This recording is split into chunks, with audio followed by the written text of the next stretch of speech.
Sudah belum? Ya, sudah. Oke, siap.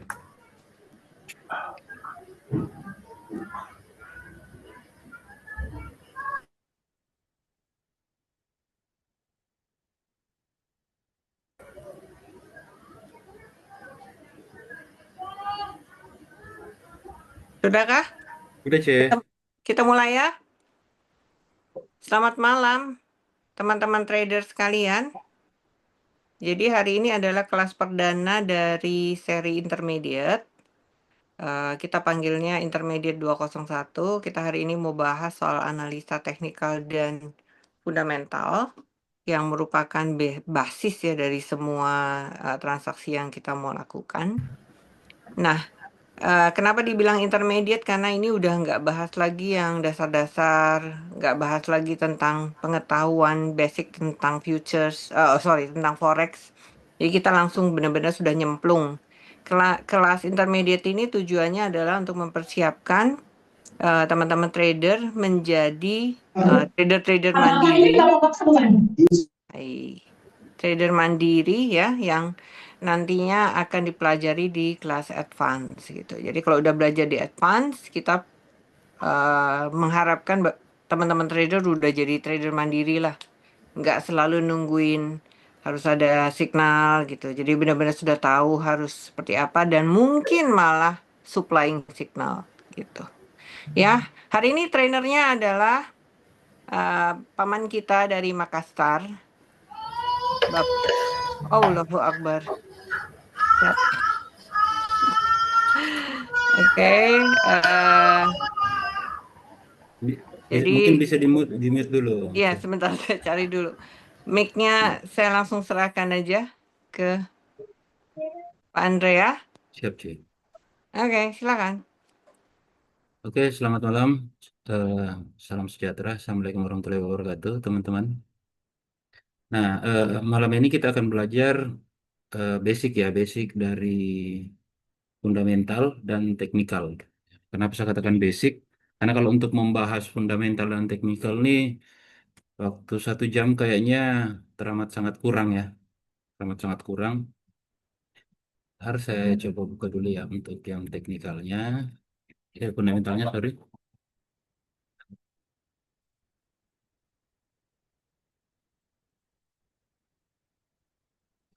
Mana nih? Ya,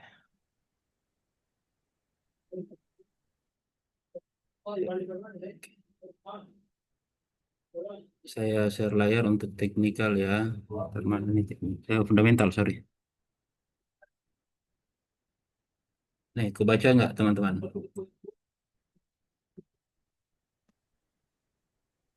Nah, di sini teman-teman bisa lihat ya penjelasan tentang apa itu fundamental ya.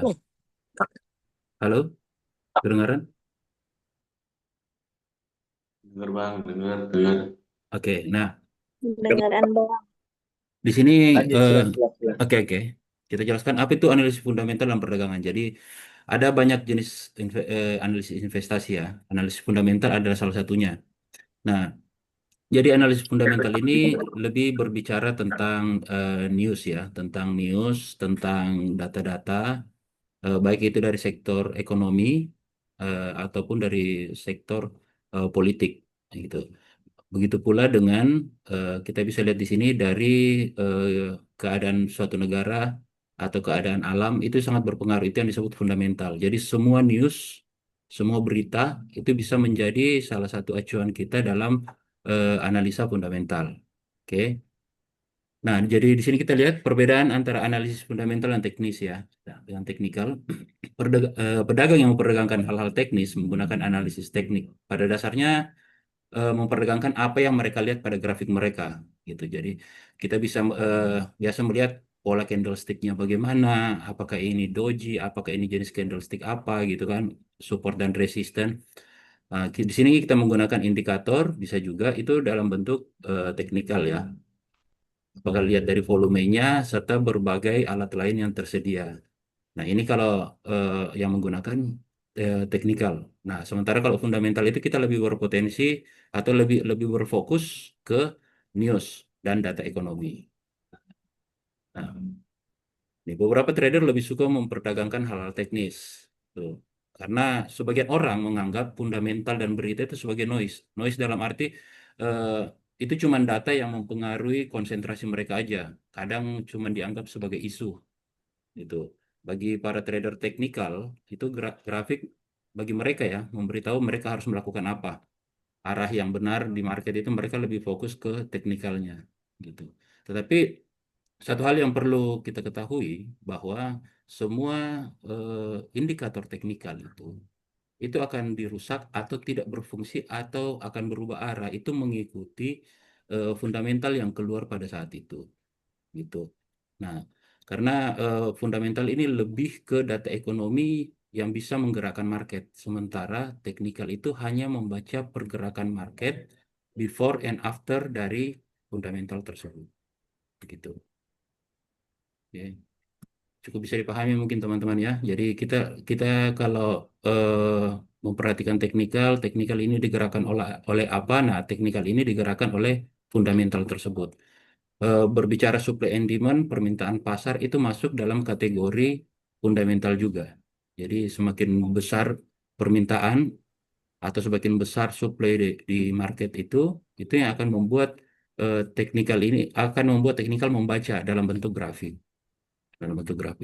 Nah, penyebab eh, fundamental apa yang mengakibatkan misalnya supply and demand itu bergerak itu berasal dari fundamental. Kenapa orang lebih banyak membeli?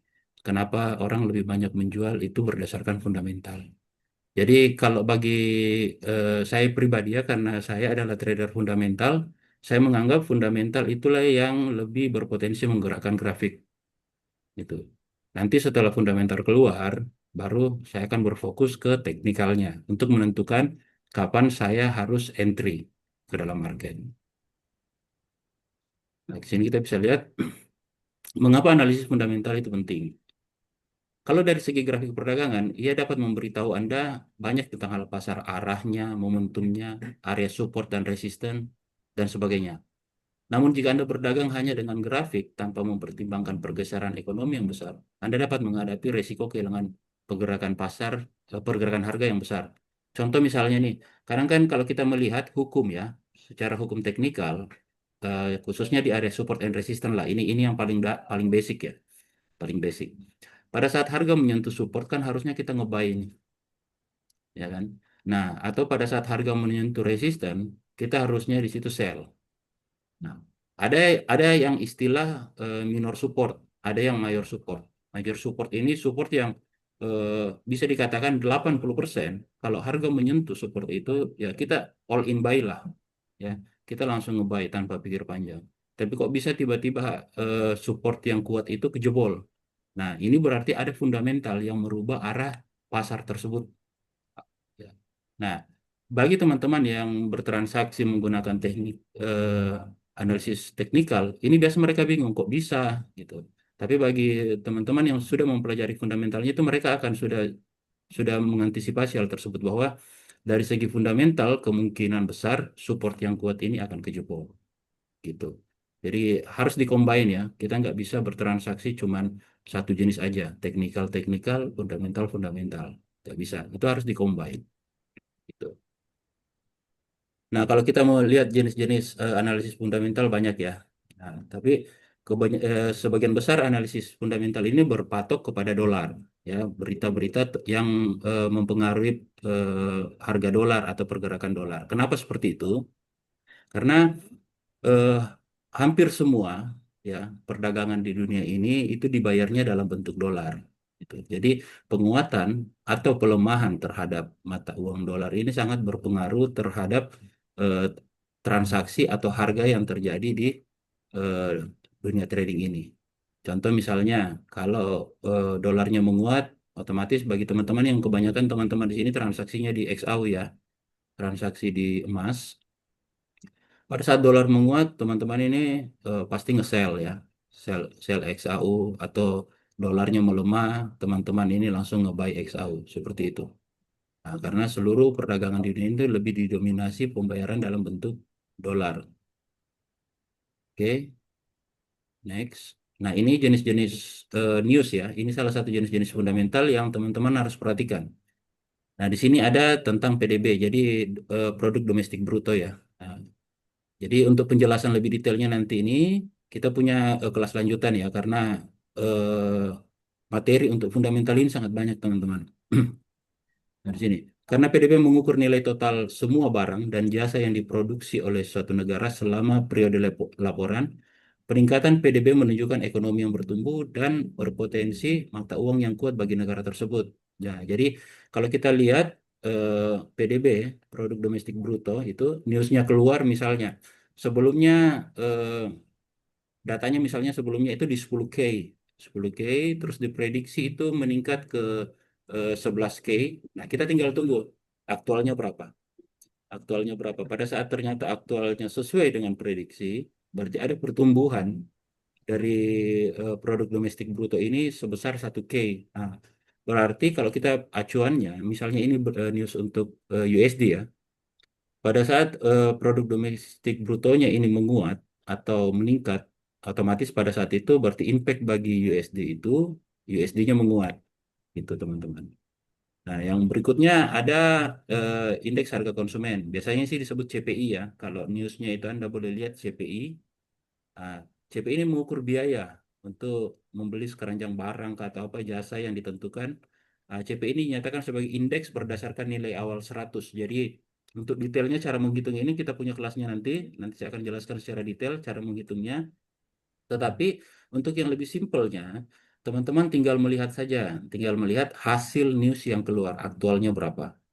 Kalau indeks CPI ini meningkat, khususnya untuk news yang berhubungan dengan USD, ya berarti saat itu USD-nya lagi menguat. Anda tinggal lihat saja peningkatannya ya. Kalau dia jatuh atau kalau kita berbicara zona warna ya, karena kalau di news itu berita yang bagus itu selalu warnanya hijau ya, selalu warnanya hijau. Ini khusus bagi pemula aja ya. Tapi kalau orang yang sudah mulai paham, mereka akan mulai menggunakan rumus dari data sebelumnya, dia compare dengan data yang keluar sekarang nih. Makanya kadang tuh newsnya hijau menurut kita bagus, tapi ada hal tertentu yang membuat pergerakannya tuh tidak signifikan. Gitu. Nah, yang berikut yang harus Anda perhatikan dalam fundamental ini adalah PPI, Indeks Harga Produsen. Jadi ini CPI mengukur harga dari sudut pandang konsumen. PPI ini mengukur biaya dari sudut pandang industri yang membuat produk. Jadi biaya produk ini berapa, terus nilai penjualannya berapa. Di situ mereka bisa mengambil berapa berapa selisih keuntungannya dan berapa banyak penjualan ini terjadi. Itu disebut indeks harga produsen. Sama juga cara membacanya tuh teman-teman lihat aja.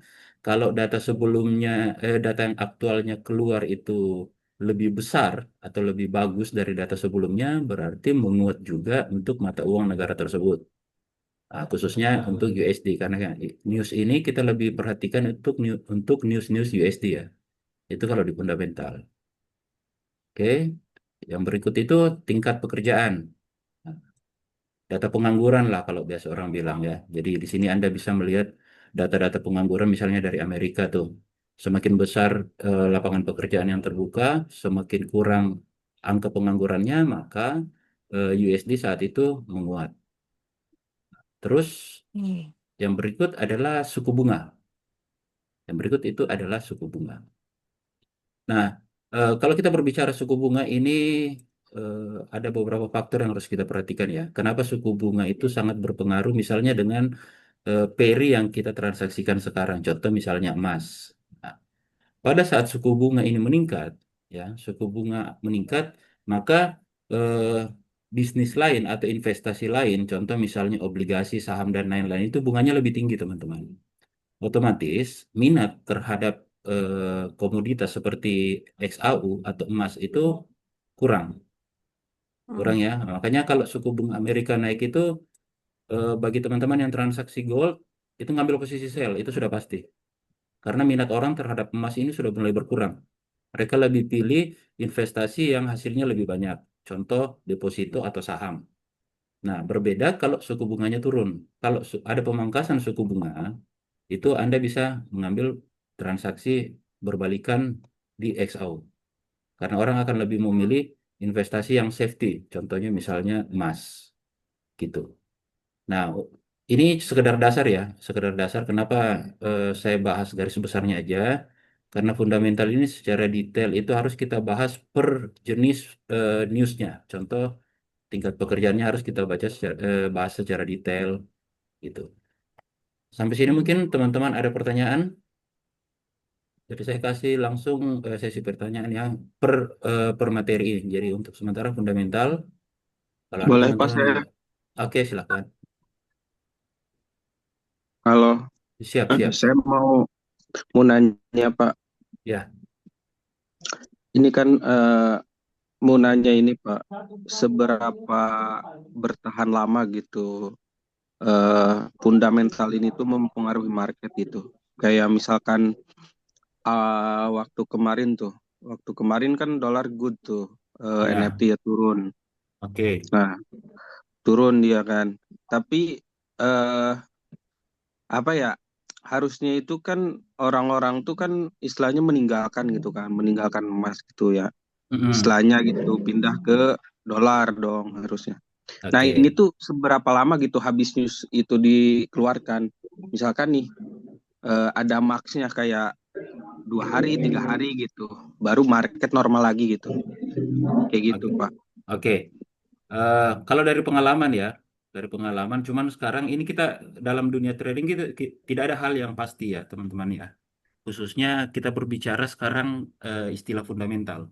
Jadi fundamental itu bukan sesuatu yang pasti karena fundamental itu apa saja yang keluar isu saat itu bisa mempengaruhi hasil data yang baru-baru keluar gitu. Nah, kalau secara aturannya sebenarnya. Nah, jadi satu news itu bisa berpengaruh sampai keluar news berikut. Jadi kalau misalnya hari ini ada news, terus besok ada news. Nah, news yang malam ini itu tetap bisa kita gunakan sebagai acuan sampai ke news berikut. Sampai keluarnya news berikutnya ya. Masalah entry-nya kan kita kembali ke teknikal. Kapan kita entry-nya, kita mau batas support and resistance-nya di mana, itu kembali ke teknikal. Tetapi secara trennya itu ya sampai keluar news berikutnya. Contoh, NFT sih dulunya, NFT itu dulunya, itu karena itu adalah data terbesar di Amerika ya.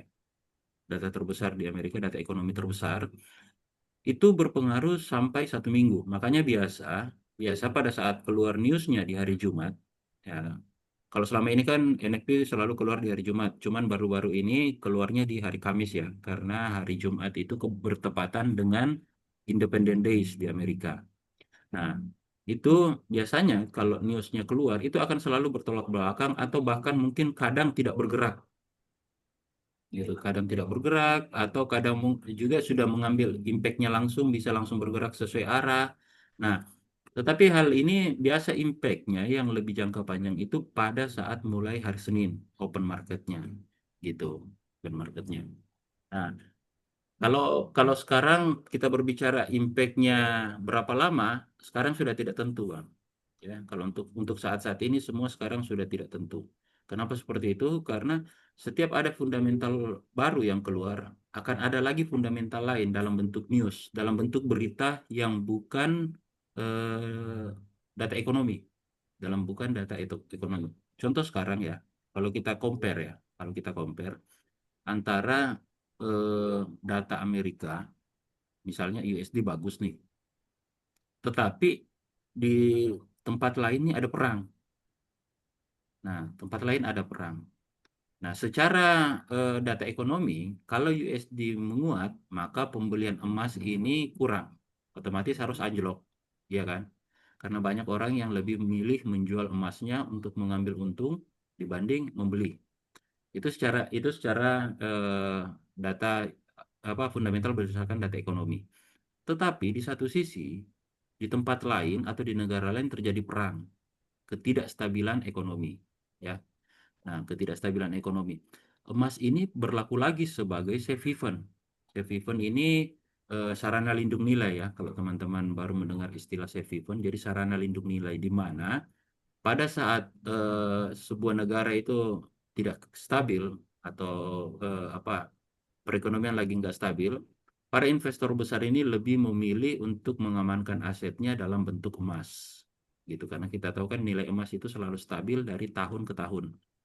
Nah, Di sini yang berfungsi itu adalah analisa kita sendiri. Kita berbicara logik di sini ya. Kita sudah berbicara logik, bukan berbicara fundamental, bukan berbicara teknikal, tapi berbicara secara logik. Nah, dolar menguat, kok emasnya nggak anjlok?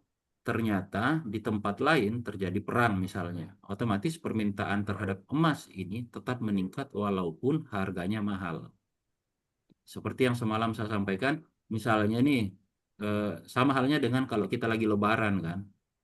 Harga sembako naik, tapi permintaan tetap tinggi karena orang butuh. Nah, di sini Anda tidak bisa menggunakan fundamental atau teknikal secara utuh. Di sini fungsi logik kita atau analisa kita yang harus kita gunakan.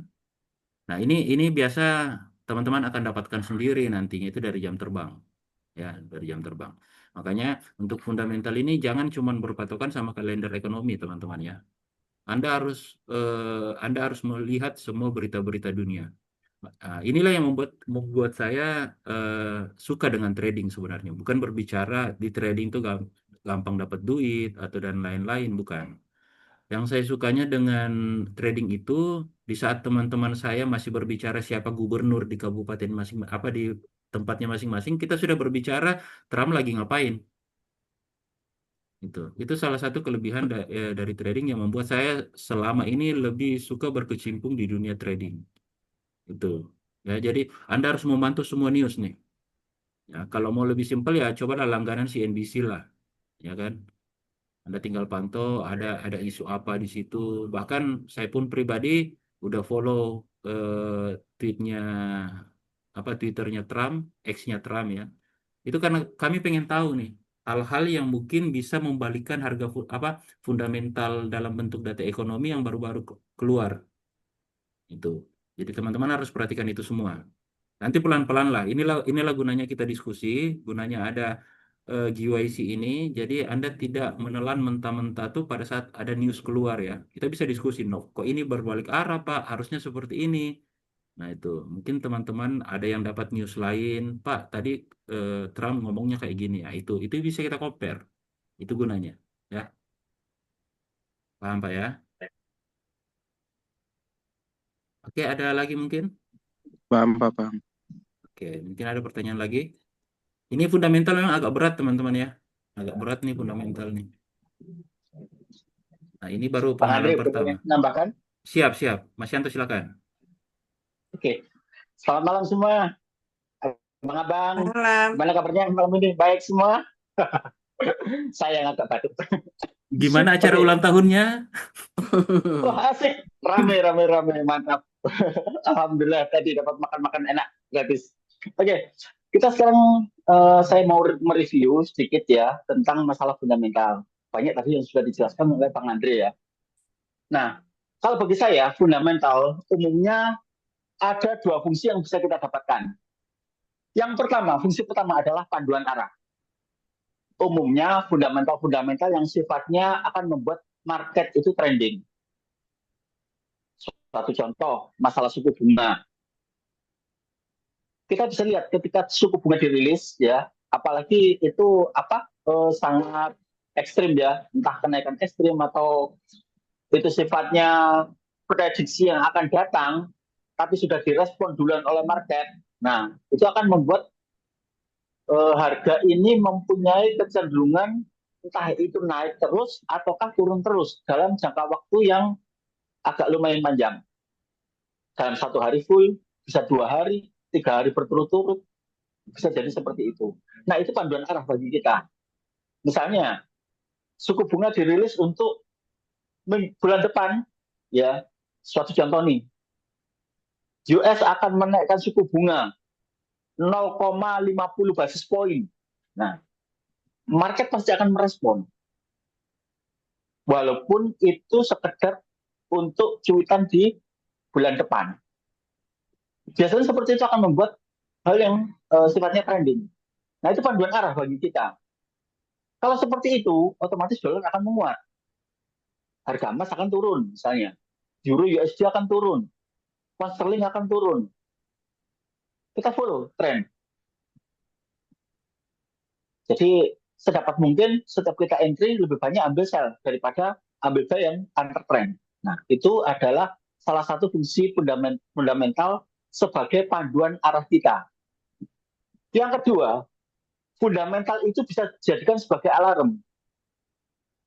Nah, fundamental sebagai alarm, salah satunya terutama fundamental yang sifatnya reguler ya. Tadi yang dijelaskan oleh Bang Elfri, Bang Andre, misalnya ada rilis NFP yang setiap bulan. NFP itu rilis setiap Jumat bulan pertama, minggu pertama awal bulan. Kecuali kemarin karena memang ada US Independence Day, dimasukkan hari Kamis. Nah, itu bisa menjadi alarm bagi kita. Misalnya kita sudah pasang limit, buy limit atau sell limit. Ketika mendekati berita-berita seperti itu, apa yang kita lakukan? Kelihatan ini high impact. Nah, bisa jadi sebelum entry kita entah berubah, naikkan sell limitnya, entah kita turunkan buy limitnya, atau bahkan limit itu kita hapus semua. Atau bahkan kita ganti posisinya menjadi sell stop ataupun buy stop.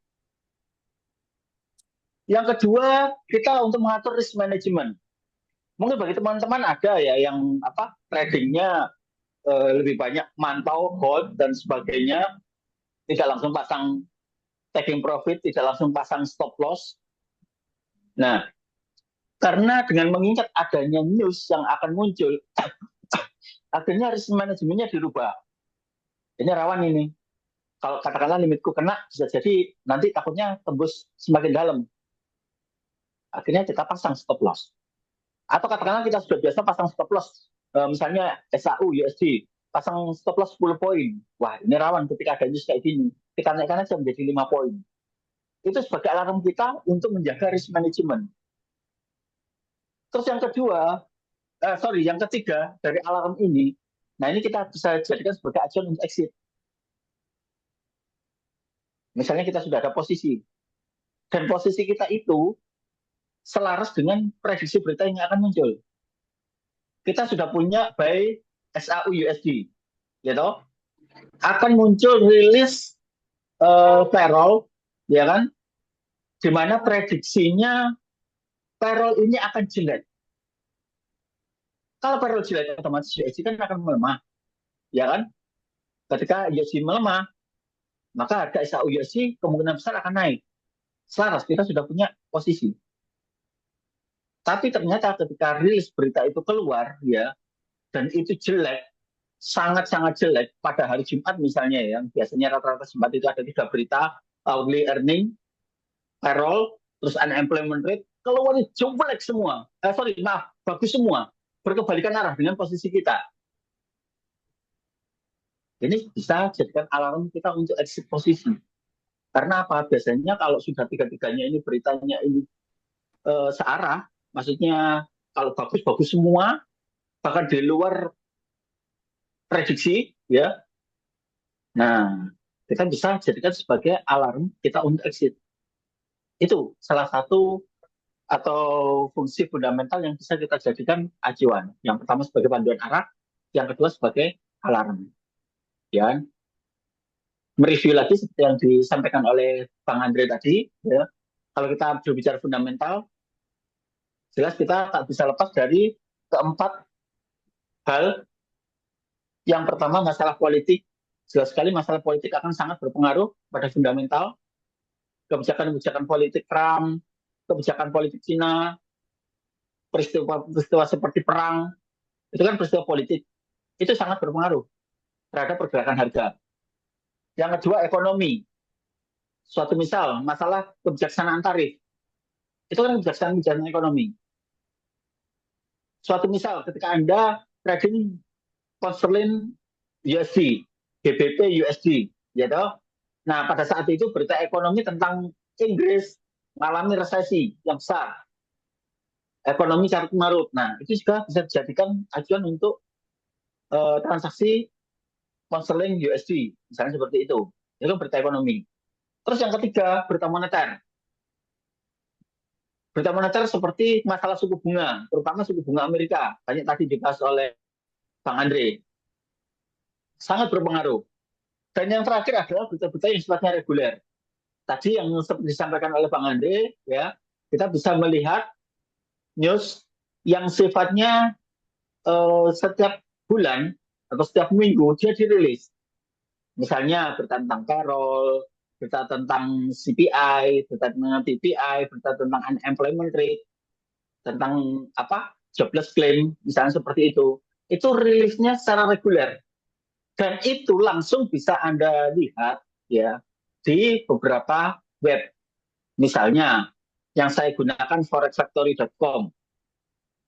Di situ akan muncul jadwalnya, tanggalnya, ya, negara yang mengeluarkan atau mata uang yang mengeluarkan, terus beritanya itu apa, nanti aktualnya seperti apa, prediksinya seperti apa, dan previous atau nilai yang sebelumnya, entah bulan kemarin, entah minggu kemarin, seperti apa.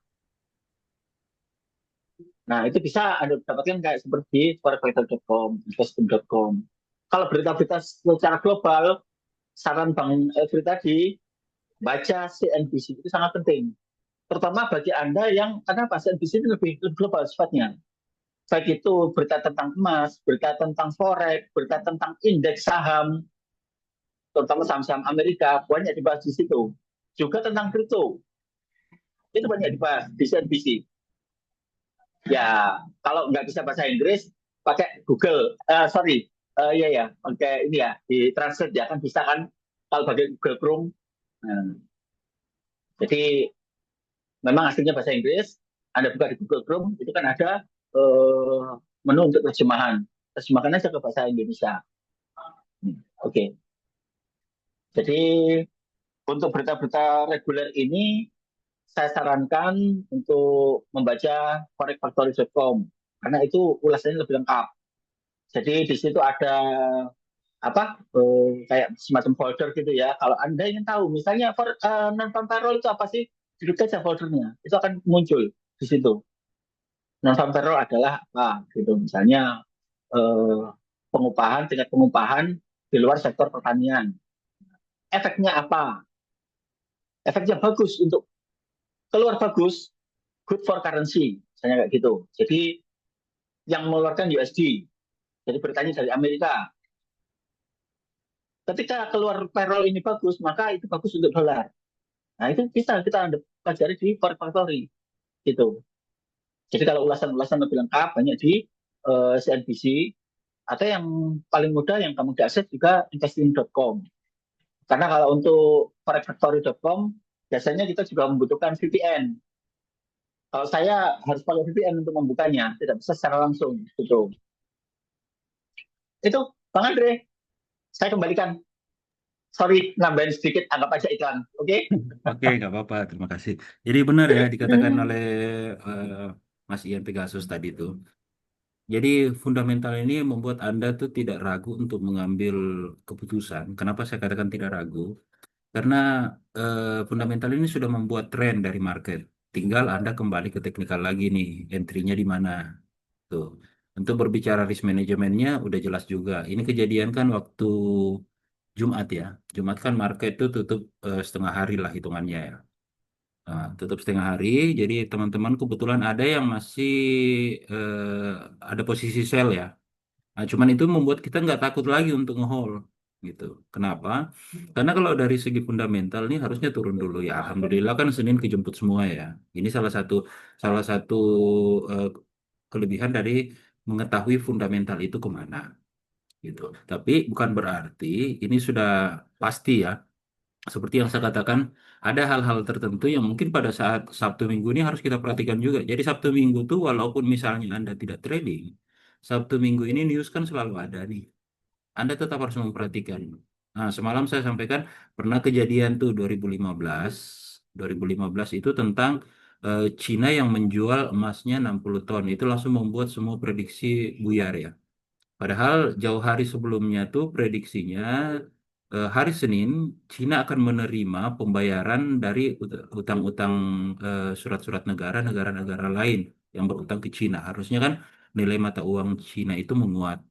Ternyata eh, berbalik ya. Ternyata masih banyak negara yang belum membayar sementara Cina butuh duit. Otomatis yang dia lakukan adalah menjual cadangan emasnya. Ini di luar di luar prediksi. Tapi hal itu diakibatkan oleh fundamental, fundamental yang tiba-tiba terjadi.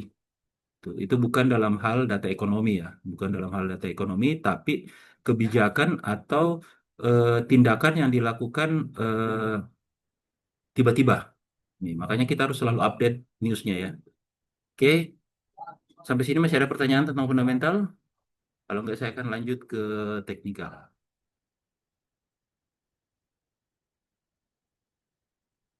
Oke ya, saya lanjut ke teknikal.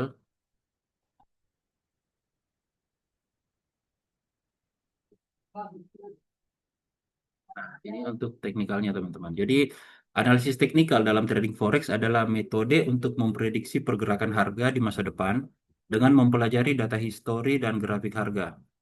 Ini melibatkan penggunaan berbagai indikator dan pola grafik untuk mengidentifikasi tren, level support, resistance, serta peluang trading. Nah, ini jadi teknikal itu hanya membaca histori ya. Sorry, internetnya kurang stabil. Baik. Nah, jadi teknikal ini hanya membaca tentang data histori pergerakan sebelumnya dan memprediksi pergerakan ke depannya. Kalau grafiknya seperti ini, dia akan ke sini. Itu.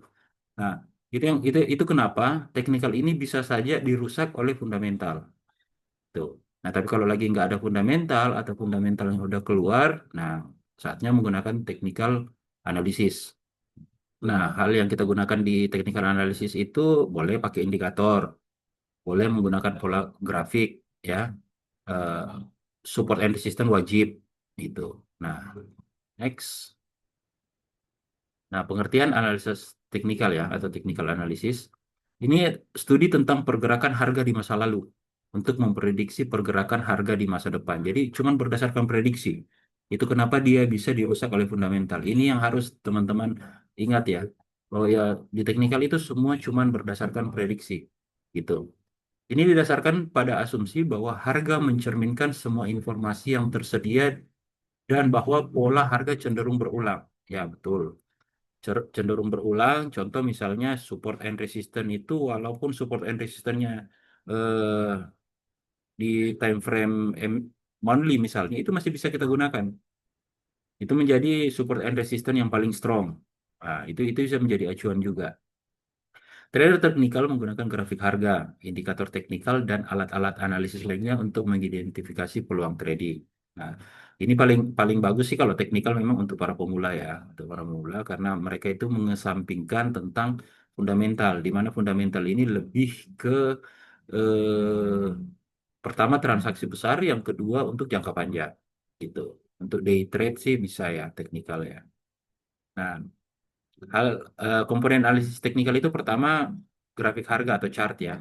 Nah, grafik harga menunjukkan pergerakan harga suatu pasangan mata uang atau komoditi dari waktu ke waktu. Ada berbagai jenis grafik, grafik garis yang modelnya seperti apa ya? Cuman kayak apa? Garis-garis saja. Terus ada grafik batang. Grafik batang ini bisa di set di MetaTrader ya. Dan grafik candlestick. Yang paling populer memang candlestick ya. Yang paling populer adalah candlestick. Terserah Anda ya mau gunakan yang mana yang cocok untuk Anda lihat, tapi kebanyakan sih adalah candlestick. Nah, terus instrumen yang kedua yaitu indikator. Nah, indikator teknikal. Indikator teknikal adalah alat bantu matematis yang digunakan untuk menganalisis data, harga, dan volume. Beberapa indikator populer termasuk moving average, RSI, MACD, dan Fibonacci retracement. Ya, ini bisa Anda gunakan sebagai alat bantu, tetapi bukan menjadi penentu benar atau tidaknya ya. Benar atau tidaknya. Yang paling sering teman-teman gunakan itu adalah untuk yang kelas expert mungkin ya. Intermediate sampai expert itu lebih banyak menggunakan Fibonacci. Nah, kalau ada teman-teman yang eh, pengen tahu apa tentang Fibonacci ini. Fibonacci ini sebenarnya bisa ala tolak ukur ya, tolak ukur berdasarkan hukum matematika sebenarnya. Kalau anak-anak matematika ini lebih kuasain Fibonacci sebenarnya, walaupun mereka bukan trader ya. Karena Fibonacci ini bisa digunakan sebagai tolak ukur dalam semua aspek kehidupan. Kalau Fibonacci, tuh. Terus yang kedua yang paling sering digunakan itu adalah moving average dan RSI ya. RSI. RSI ini lebih lebih ke mengukur trennya masih kuat kemana nih, gitu. Oke. Nah, tapi kalau indikator nanti jangan dipelajarin semua teman-teman ya. Itu pesan saya. Indikator tuh mana yang cocok buat Anda itu aja yang digunakan. Jangan gunakan misalnya nih ya. Karena di sini materinya MA, RSI, MACD, FIBO, Anda gunakan semua.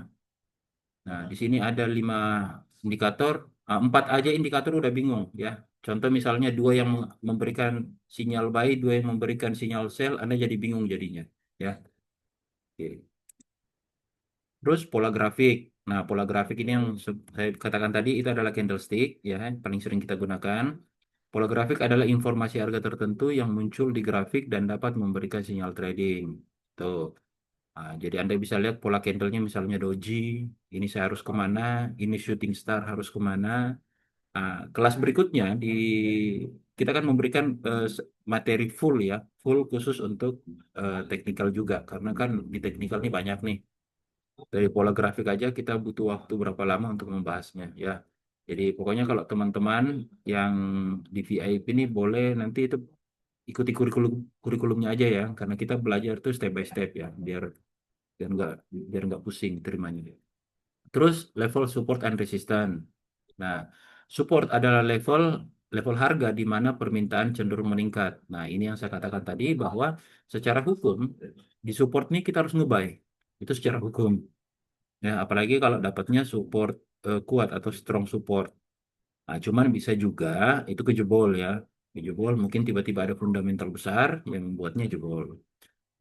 Mencegah harga turun lebih jauh. Ini fungsi support. Resisten adalah level harga di mana penawaran cenderung meningkat, mencegah harga naik lebih tinggi. Nah, itu. Jadi kembali lagi ke hukum hukum dagang ya, hukum dagang.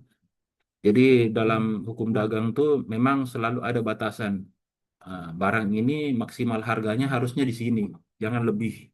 Atau maksimal murah harganya tuh modalnya tuh harusnya di sini, jangan menjual di bawah modal. Tapi kadang itu terjadi berdasarkan supply and demand aja, ya. Supply and demand ini biasa dipengaruhi oleh fundamental, gitu.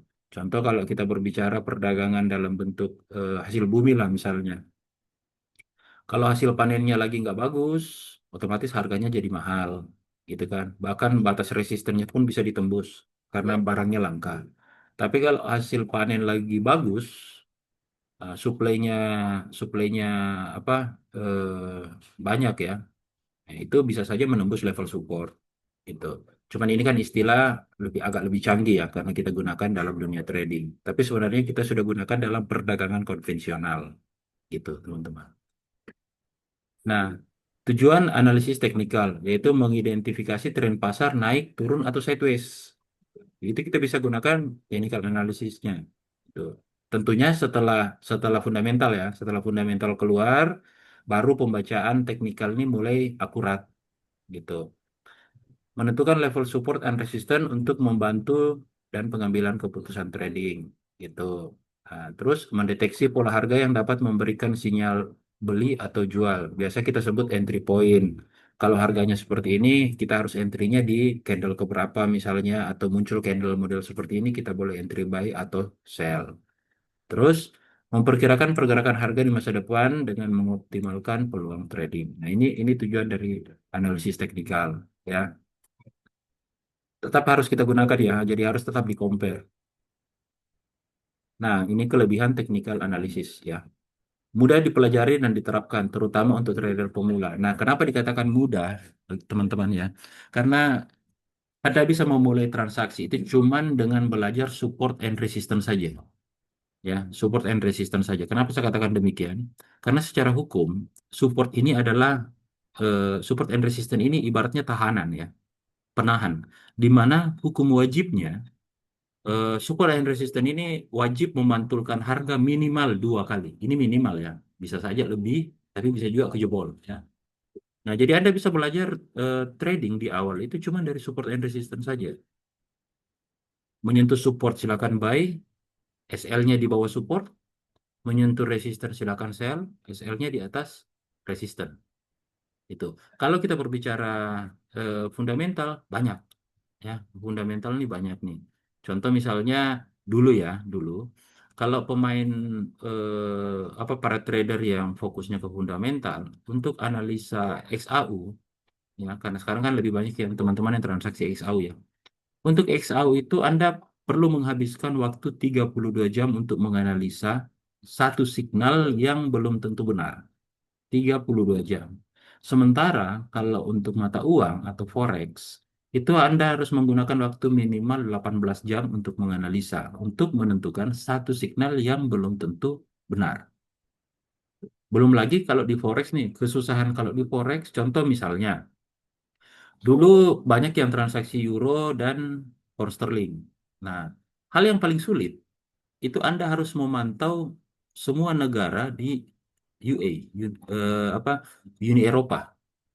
Nah, dulu kan 18 negara bagian nih, ya kan? Nah, untungnya pound sterling atau Inggris sudah keluar. Dulu itu kejadiannya disebut Brexit. Brexit ya, British exit, keluar dari Uni Eropa. Ini berpengaruh. Jadi dulu tuh yang jadi fokus orang-orang itu di Brexit itu, ya, di Brexit itu. Nah, 18 negara bagian itu Anda harus memantau sejarah negara tersebut didirikan, itu ekonomi makro dan mikronya harus Anda tahu, politiknya harus Anda tahu, bisnis-bisnis apa saja yang berjalan di dalam ini harus harus Anda tahu. Nah, itu. Jadi kalau mau lebih mudah memang di awal pelajari dulu tentang analisa teknikal, ya. Terus memberikan gambaran yang jelas tentang pergerakan harga pasar dan momentum pasar. Iya, benar. Nah, makanya eh, tapi hukum hukum trader analisis, analisis teknikal nih, mereka itu tidak akan trading pada saat ada news. Mereka sudah paham, ya. Mereka tunggu newsnya keluar. Setelah harga mulai stabil, baru mereka masuk lagi menggunakan teknik analisis. Nah, dapat digunakan untuk berbagai jenis instrumen keuangan termasuk forex, saham, dan komoditas. Betul, itu untuk teknikal ya. Kalau untuk fundamental, itu setiap jenis. Jadi per pair lah bahasanya. Kalau Anda transaksinya di anggaplah di euro ya. Di euro, maka yang harus Anda perhatikan itu selain USD, selain dolar, Anda harus perhatikan juga 17 negara bagian dari Uni Eropa juga. Kebijakan-kebijakannya silakan Anda perhatikan. Itu. Kalau Anda bermain komoditas, contoh emas, Anda cuma perhatikan tentang emas dan USD-nya aja. Nggak usah peduli tentang apa kejadian misalnya kebijakan-kebijakan dari Eropa misalnya. Ya, itu. Oke, next. Kekurangannya. Tidak selalu akurat, memang. Karena harga dapat dipengaruhi oleh faktor-faktor lain selain dari data historis. Terus membutuhkan waktu dan pengalaman untuk menguasai berbagai alat dan teknik analisis. Ya, karena sekarang kan udah mulai banyak ya. Dulunya itu cuma support and resistance, teman-teman. Sekarang udah banyak teknik lah. Udah banyak teknik, adalah istilah yang menggunakan perbintangan lah, apalah, banyak.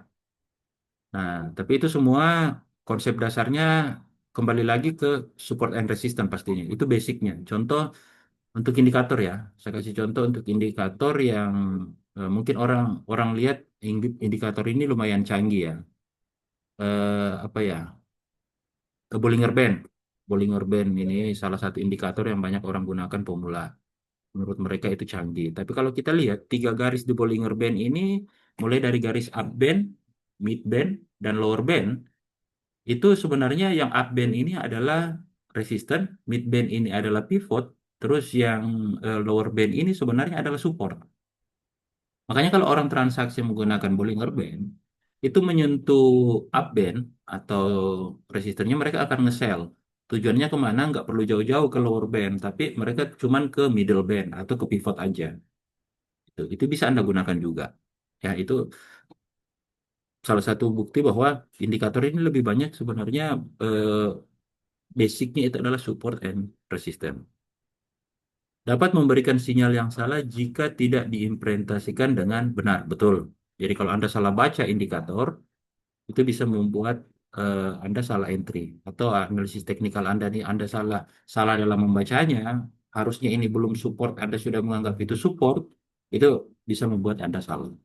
Nah, ini garis besar ya, garis besar tentang teknikal. Sampai sini mungkin teman-teman ada yang ingin ditanyakan, silakan.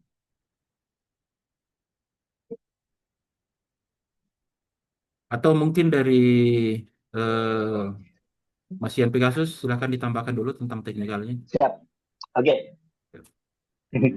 Kembali ke Pegasus. Oke. Jadi teman-teman ya, banyak tadi diulas oleh Bang Andre masalah teknikal.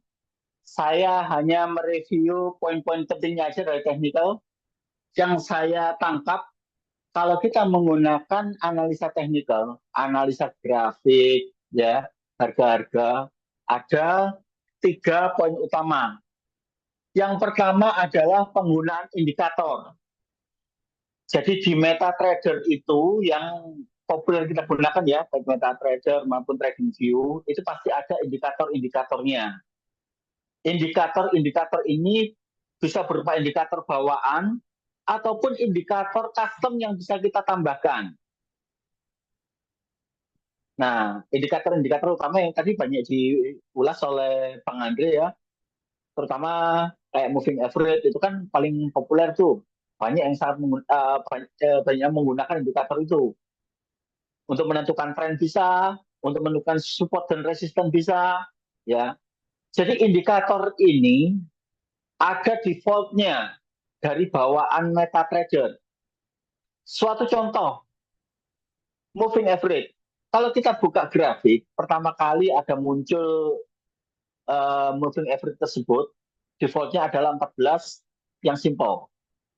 Tapi di situ kita bisa rubah-rubah. Ya. Misalnya, moving average bisa kita ganti ke 7, ke 30, ke 40, 100, atau 200.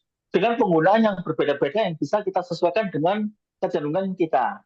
Misalnya, yang kita gunakan untuk menentukan tren. Menentukan tren misalnya kayak banyak teman-teman yang menggunakan moving average 100 dan 200 untuk menentukan tren. Jadi ketika harga candle itu masih di atas moving average tersebut, berarti kecenderungannya masih uptrend. Ataupun ketika moving average itu di atas harga candle, di atas candle, ya, maka bisa dikatakan itu masih downtrend. Nah, terutama yang untuk slow MA itu biasanya dimulai dari 80, 100, 200, atau yang menggunakan 360. Ini bisa juga digunakan sebagai untuk menentukan titik support dan resisten. Karena apa? Kecenderungannya ketika menyentuh moving average tersebut, dia akan ada mendalam atau pembalikan arah. Nah, mungkin itu akan kita bahas untuk next chapter ya. Ya, kelas berikutnya. Tentang moving average kayak gitu. Nah, karena itu banyak bisa kita gunakan. Nah, itu bisa kita modifikasi. Kita tidak hanya menggunakan satu. Misalnya kita menggunakan tiga moving average. Yang fast, yang middle, dan slow. Ketika cross, nah kita ikuti harganya. Karena apa? Dia akan trending ke situ. Misalnya seperti itu. Itu adalah penggunaan indikator. Ya, ada juga yang model indikator oscillator seperti yang disampaikan Bang Ade tadi tentang RSI, gitu ya. Ada RSI, ada stokastik. Di situ kita bisa untuk menentukan apakah harga itu sudah overbought atau oversold. Overbought artinya sudah terlalu banyak orang yang membeli. Harga itu dianggap sebagai harga yang mahal. Karena sudah terlalu banyak yang membeli. Overbought posisinya, misalnya kita menggunakan RSI di atas 70, kita menggunakan stokastik di atas 80. Itu dianggap sebagai zona overbought. Karena sudah terlalu banyak membeli. Nah, kecenderungannya apa? Ketika sudah overbought seperti itu, harga sudah mahal, dia akan kembali turun. Demikian juga ketika harga ada di bawah RSI 30 atau di bawah stokastik 20. Itu dianggap sebagai oversold. Karena apa? Orang sudah terlalu banyak yang menjual, sehingga harganya menjadi murah. Nah, ketika harga menjadi murah ini, kecenderungannya akan banyak orang yang beli. Dan ketika banyak orang yang beli, dia akan menaikkan harga. Banyak orang yang membutuhkan, gitu ya. Terutama ketika harga itu murah. Nah, konsepnya seperti itu yang oscillator. Nah, selain indikator, ya, kita juga bisa menggunakan hitungan matematis. kalau kita menggunakan pivot misalnya. Pivot itu berdasarkan hitungan matematis. Memang nggak ada di indikator di MetaTrader, tidak ada. Tapi itu bisa kita dapatkan di web-web, juga banyak kok yang menyediakan pivot kalkulator. Nah, karena ini hitungan matematis, maka dia disangkut-pautkan dengan kalkulator, betul nggak? Karena itu sifatnya hitung-hitungan. Ya, betul. Misalnya cara penghitungan klasik pivot. High, low, close dibagi 3. Itu ada cara pembacanya sendiri nantinya. Jadi pivot itu digunakan untuk apa? Itu bisa. Karena apa? Nanti pivot itu pasti akan gandengannya dengan support 1, resisten 1, support 2, resisten 2, dengan penambahan yang berupa kalkulasi-kalkulasi matematis. Itu. Demikian juga penggunaan, nah ini secara seni ini. Ketika Anda menghitung selisih antara high dan low, atau range rata-rata dari suatu mata uang, itu bisa menjadi suatu kebiasaan. Misalnya, dulu saya ketika trading, saya berpikir atau menggunakan, waktu saya dulu main trading euro ya, euro ketika 60 poin atau 600 pips sampai 700 pips, nah itu ada kecenderungan untuk balik. Untuk balik ya. Sebelum kasus-kasus ini ya, Brexit. berita-berita yang ekstrim-ekstrim kemarin ya, betul. Dulu waktu tahun ya awal-awal tahun 2010, 2000 Tahun bahla. iya tahun bahula, betul, tahun bahula itu. Nah, itu biasa kita gunakan gitu loh. Banyak trader yang menggunakan hitungan matematis. Artinya dia senantiasa menghitung harga high-nya berapa, high low-nya berapa. Nah, itu dihitung range-nya. Dalam satu hari kalau sudah range-nya terpenuhi ya, oke, berani kita exit. Sampai sekarang pun banyak trader yang seperti itu sebenarnya. Dia mengacuannya gini, wah ini sudah panjang ini. Dia bisa mengatakan range ini panjang karena apa? Karena dia hafal. Dari hitungan matematis, dia senantiasa memperhatikan selisih antara high dan low setiap harinya. Seperti itu. Terus yang ketiga, ini kita tanpa menggunakan indikator. Tanpa menggunakan hitungan matematis. Tapi dengan pola-pola. Terutama bagi teman-teman yang menggunakan candlestick. Bentuk candlestick kan ya nggak perlu kita bahas lagi ya. Ini intermediate ini. Kita paham semua lah. Bentuk candlestick seperti apa gitu. Nah, jadi bentuk-bentuk candlestick ini akan membentuk suatu pola. Misalnya membaca dari candlestick itu sendiri lah. Ada pola engulfing. Ada pola hammerhead. Ada pola hanging man. Misalnya seperti itu. Dengan penentuan satu minimal atau setidaknya dua candle gitu kita bisa menentukan misalnya arah untuk entry gitu. Terus juga dari garis-garis trend, equidistant channel. Saya paling favorit equidistant channel itu kalau Anda menggunakan HP atau menggunakan laptop ya. Equidistant channel itu dia garis yang bisa tarik ke apa? Nyamping, ya kan? Tapi dia ini sejajar. Dia garis sejajar. Saya mau share ini tapi Mas lah ini aja Bang Efri aja nanti yang kapan-kapan. Ya, kelas berikutnya kita bahas secara detail. Oh ya, nah misalnya seperti itu. Nah ini tanpa menggunakan indikator sebenarnya.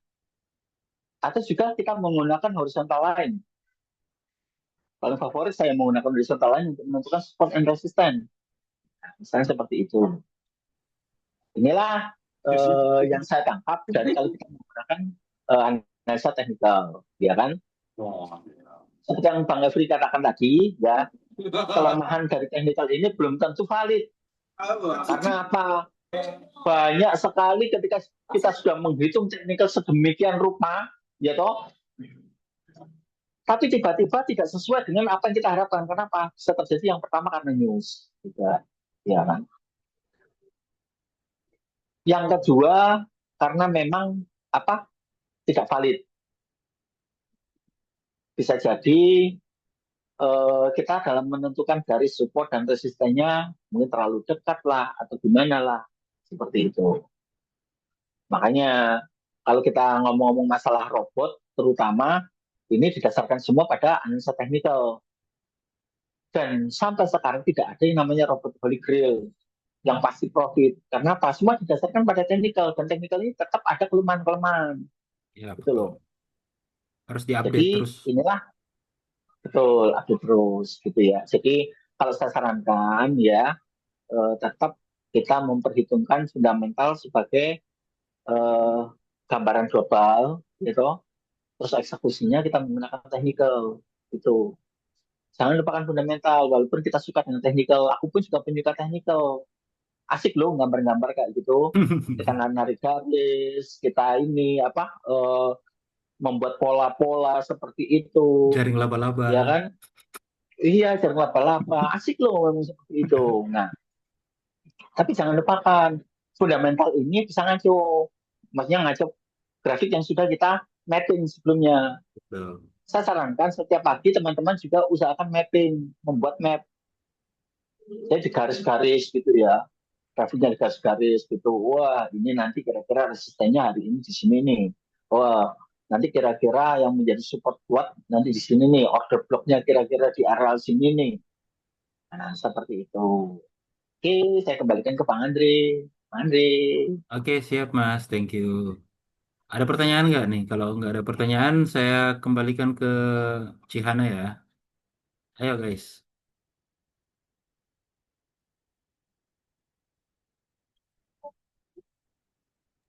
Oke, Ada Ceh. yang mau nanya? Saya kembalikan ke Cihana. Oke. eh nggak ada yang mau nanya nih? Sudah mengerti atau bingung? Saya mau nanya, Atau Ci. perlu kita yang Oke, bertanya? silakan. Bang Bum Bum. Jadi ini tadi kan ada disebutkan jenis-jenis teknikal ya. Hmm. Nah, di situ itu tadi kan kata Pak ini kan nggak jangan semuanya gitu kan ya. Cuma beberapa gitu kan. Yang wajib tuh kayak support dan resisten. Nah, Hmm. kira-kira di grid wall ini yang tadi disebutkan ada berapa kira-kira yang dipelajari atau semuanya cuman kita compare lagi gitu ntar misalkan suruh coba gitu satu-satu yang cocok buat kita atau gimana gitu. Oke, Makasih. oke siap. Nah, jadi karena kurikulum kita ini masih panjang, Mas ya, masih panjang. Jadi kita semaksimal mungkin akan mengajarkan semua teknik. Nah, kalau berbicara indikator, kita akan mencoba untuk mengajarkan semua jenis indikator. Nah, seperti yang saya katakan tadi, nanti Anda tinggal memilih, ini indikator atau teknik ini yang cocok buat gua nih. Gitu, silakan Anda memilih. Gitu, karena contoh misalnya sempat ada trader tuh ya, ya ini jelas balik lagi. Ada sempat trader itu yang menciptakan dulu teknik BBMA Oma Ali. Mungkin ada yang pernah dengar, itu trader-trader lama udah pernah dengar mungkin ya. Orang Malaysia itu ya, BBMA Malaysia, Om Ali ya. ya betul. Itu 100% menggunakan MA. Tapi MA-nya itu sampai 12 MA, 13 MA. Dia memang nguasain MA. Nah, itu. Jadi dia menggunakan banyak MA, dia modifikasi. Nah, ini kalau soal indikator kan bisa dimodifikasi seperti kata Mas Ian Pegasus tadi. Anda boleh modifikasi sesuai keperluan dan yang Anda pahami ya. Jadi nanti kita akan coba ajarkan semua, Mas Bom. Nanti Mas Bom yang milih.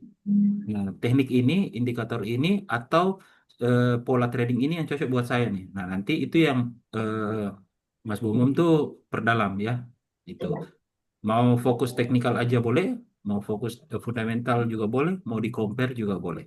Gitu. Pokoknya yang mana yang cocok. Karena tujuan Gridwall ini bukan seperti komunitas lain mungkin ya, yang cuman memberikan ya bahasanya Mas Pras tuh bukan cuman disuapin aja nih, disuapin terus kasih signal dan lain-lain.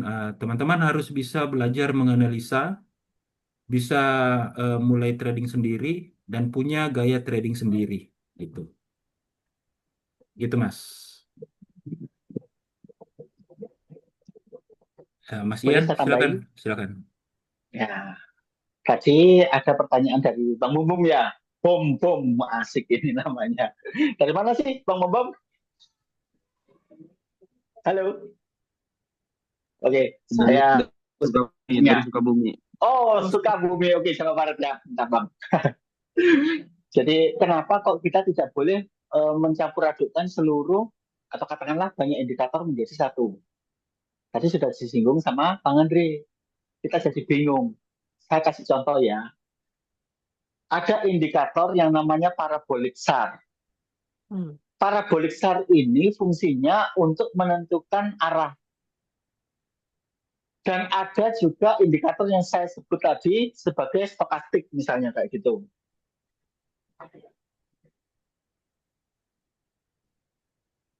Nah, parabolik SAR itu bentuknya yang titik-titik itu loh. Ketika titik-titik ini berada di atas, tentunya dia masih ada kecenderungan untuk turun. Tapi ketika titik ini berubah ke bawah, kecenderungannya dia akan naik. Nah, ketika harga naik seperti ini, ya toh, maka paraboliknya, titik paraboliknya seharusnya berada di sini, dia kesentuh, dia akhirnya pindah ke sini. Artinya apa? Kalau kita mengacu pada indikator defaultnya seperti itu membacanya, maka harga ini masih akan terus akan naik. Tapi di satu sisi ketika harga ini naik terus, otomatis stokastik, nilai stokastiknya juga akan berada di atas. Itu tadi yang saya sebut sebagai overbought, yang harusnya dia akan ada pembalikan arah ke bawah. Nah, ini kan akan membuat kita bingung. Ini sekedar contoh ya. Ini akan membuat kita bingung. Di satu sisi harga ini apakah sudah posisi terlalu atas ataukah dia masih akan lanjut ke atas lagi karena apa? Perubahan dari nilai parabolik SAR. Tabrakan. Nah, ini tabrakan ini, benar. Ini yang bikin kita bingung. Makanya kita fokus ke salah satu. Jadi misalnya yang kita menggunakan osilator ya kita gunakan osilator aja untuk menentukan misalnya kita hanya untuk menilai ini sudah overbought atau oversold. Jangan digabungkan dengan parabolik SAR. Aco nanti malahan bingung. Nah, seperti itu. Mengenai kurikulum. Jadi indikator di Meta itu sekian banyak, Mbak. Puluhan, Mbak. Apalagi kalau dilihat dari Meta trader saya, karena saya pun juga akan menambahkan indikator-indikator custom. Baik itu dulu saya beli maupun saya dapat gratisan. Karena indikator-indikator custom ini tidak ada di MetaTrader. Itu saya tambahkan sendiri. Ada yang saya coding sendiri. Kayak gitu. Nah, kalau kita bahas satu-satu banyak nantinya. Makanya kita nanti mungkin ajarkan hanya beberapa yang yang cukup populer aja lah. Ya, indikator utama lah. Indikator utama. Kenapa dikatakan populer? Kenapa banyak orang yang menggunakan dan cocok dengan hal itu. Misalnya moving average itu tadi, ya kan? Nah, seperti itu. Oke, back to Bang Andre, Bang Andre. Ichimoku juga kah? Hah? Ichimoku Iya. juga. Janganlah ya. Boleh lah kalau ini. Tapi sekarang sudah mulai jarang Bang kalau Ichimoku Bang. Ya, malas orang pelajarin Bang, terlalu banyak awan. Terlalu ini di layar ini bikin Full. ruwet gambarnya. Oke. Kurang cantik nanti gambar-gambarnya. Oke, Bang Bum. Ini ya, sip ya. Oke, thank you Mas Bom. Saya kembalikan ke moderator kita, Cihana, silakan C. Oke, jadi sebenarnya pelajaran kita hari ini adalah memilih mana yang cocok buat kepribadian kita masing-masing. Betul. Jangan kepribadian ganda ya, C. Ya, misalnya sama lah kayak pilih pasangan hidup gitu, ya kan? Kalau kita sukanya yang sederhana, ya kita jangan pilih pasangan hidup yang complicated gitu. Nanti akhirnya malah jadi berantakan gitu. Kayak saya trading, saya maunya simple. Kayaknya saya pernah share ya. Saya kalau trading itu cuma Hang Seng. Di 1 jam pertama market Hang Seng buka. Kenapa? Karena saya orangnya paling males suruh mantengin harga terus. Yang penting trading Trading sehat. pagi, trading pagi setengah Sudah dapat jam hasil. selesai, 1 jam selesai. Ya habis itu ya loss ya profit ya profit. Nggak perlu ada penyesalan, nggak perlu ada kesedihan. Besok masih ada hari lagi untuk trading gitu. Betul. Senjata saya cuma garis atas support dan garis resistance. Sudah lewat dari itu saya tahu mau ngapain. break atas bagaimana, break bawah bagaimana, entry di mana, exit di mana. Udah penting, udah itu aja, tanpa indikator sama sekali. Betul. Gitu. Karena sebenarnya kalau kebanyakan indikator malah bingung. Sebenarnya tadi yang bapak-bapak bilang ini, Sarang laba-laba, Ci. iya malah bingung gitu loh. Karena indikator itu sebenarnya semua ditulis berdasarkan approach yang berbeda-beda. Jadi kalau kita gabung-gabungkan approach-nya dari sisinya, yang satu ambil sisi kiri dan satu ambil sisi kanan, kita jadi kejepit di tengah-tengah. Kalau kita ambil indikator yang approach-nya sama semua, mungkin bisa saling dukung gitu. Ya. Jadi makanya Betul. perlu belajar masing-masing indikator itu ditulisnya berdasarkan apa gitu. Ya, Oke. oke. Nggak ada pertanyaan lagi. Kalau nggak ada pertanyaan lagi sudah 9.15. Oke. Siap. Kelas intermediate berikutnya ada di minggu depan ya. Siap, Ci. Di hari Selasa juga. Nanti materinya apa kita share di grup VIP. Besok ada kelas untuk basic lagi. Basic 102. 102. Materinya juga kayaknya udah di-share di VIP ya Pak? Bang Andre. Di-share aja Bang supaya teman-teman bisa melihat. Siap, Ci. Siap. Ya, nanti terus hari Kamis, Rabu Kamis ada materi untuk advance. Masih bicara soal analisa teknikal dan fundamental juga kan? Ya, betul. Ya, tapi Ya. lebih mendalam ya. Kalau Lebih yang mendalam. itu Ya, siap-siap sediakan Ah. notes, Panadol, kali-kali pusing. Ya kan? Spidol lah. Bukan Panadol. Begitu. Kalau saya sih Oke. Spidol. Ya udah kalau nggak ada lagi, saya tutup pertemuan kita untuk malam hari ini. Semoga apa yang disampaikan bisa menambah wawasan, memperjelas knowledge yang selama ini sudah dimiliki oleh kawan-kawan trader semua ya. Oke. Selamat malam. Malam. Sampai jumpa besok jam 8. Thank you, guys. Bye-bye. Bye-bye.